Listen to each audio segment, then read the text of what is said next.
কী অবস্থা বলুন তো? বাঙালি বাড়ির ছেলে মোচা খায় না, চিংড়ি মাছ অতটা পছন্দ নয়। আর ঠিক এরকম একজন লোকের সাথে বিয়ে দিয়ে মা চলে গেল উপরে।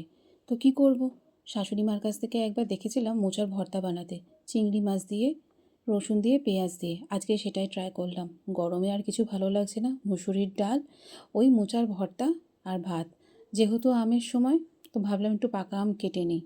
একা একা খেতে ভালো লাগে না, কিন্তু দুঃখের বিষয় আজকে একটু তাড়াতাড়িই খেতে হবে। ছেলে যখন আসবে ছেলে তখন খাবে। এই যে আজকে এই অল্প কিছু দিয়েই করলাম।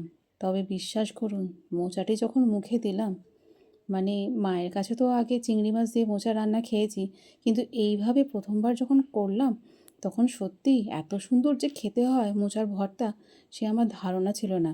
মানে আমাদের বাড়িতে তো এক রকমের হয়, আর এদের বাড়িতে এক রকমের হয়। সত্যি সুন্দর, একটু ঝাল ঝাল টকটক হয়েছে। বাহ! করে কিন্তু আপনারা খেতে পারেন। আর ভিডিওটা কেমন লাগলো অবশ্যই জানাবেন। বাই।